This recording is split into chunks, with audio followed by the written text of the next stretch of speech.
మరొక బ్రేకింగ్ చూస్తున్న వైసీపీ నాయకుల మాటల్లో మార్పు రావటం లేదని అసహనం వ్యక్తం చేశారు AP deputy CM Pawan Kalyan. ఒక పద్ధతిగా విమర్శిస్తే తప్పులు సరిదిద్దుకుంటామని చెప్పారు. కానీ వ్యక్తిగత విమర్శలు చేస్తే ఊరుకోమని హెచ్చరించారు. తప్పులు రిపీట్ చేసే వారికి తాను క్షమించనని చెప్పారు.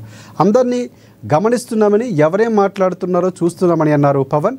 రాజోలు గడ్డ సాక్షిగా వైసీపీ మళ్ళీ అధికారంలోకి రావటం అనేది జరగదు అంటూ ధీమా వ్యక్తం చేశారు పవన్ కళ్యాణ్. కొబ్బరి చెట్టును ఎలా పెద్ద కొడుకు అనుకుంటారో కూటమిని కూడా అలాగే పెద్ద కొడుకు అనుకుని ప్రజలు దీవించారని కోరారు. ఇక 15 ఏళ్లు అధికారం ఇస్తే రాష్ట్రాన్ని పూర్తిగా అభివృద్ధి చేస్తామని వెల్లడించారు డిప్యూటీ సీఎం పవన్. ఏం మాట్లాడుతున్నారు? మేము భవిష్యత్తులో ఇవి చేస్తాం ఉన్నారు.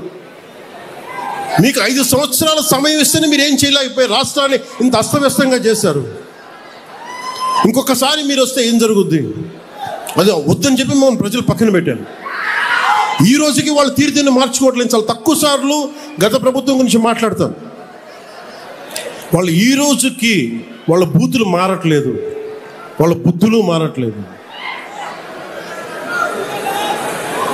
నేను ఇంకా మీరు సామాజిక మాధ్యమాల్లో తిడుతూనే ఉన్నారు. మళ్ళీ ఇంకొకసారి హెచ్చరిస్తున్నా. పిఠాపురంలో ఒకసారి చెప్పాను మీకు, మళ్ళీ మీరు కూర్చొని పాత పద్ధతిలో కనుక మళ్ళీ నాయకులు మళ్ళీ మీరు పిచ్చి ప్రలాపనలు చేస్తే పర్యవసానాలు చాలా తీవ్రంగా ఉంటాయి. గుర్తుపెట్టుకోండి. మిమ్మల్ని మీరు కానీ మీ నాయకులు కానీ మీరు ఒక క్రమబద్ధంగా ఒక పద్ధతిలో మమ్మల్ని విమర్శిస్తే తప్పులను మేము సరిదిద్దుకుంటాం, వివరణిస్తాం. అలా కాకుండా వ్యక్తిగతంగా మళ్ళీ పాత పద్ధతిలో చేస్తే ఈసారి నేనే చెప్తున్నా. మీరు పవన్ కళ్యాణ్ మంచితనం చూశారు, పవన్ కళ్యాణ్ సహనం చూశారు,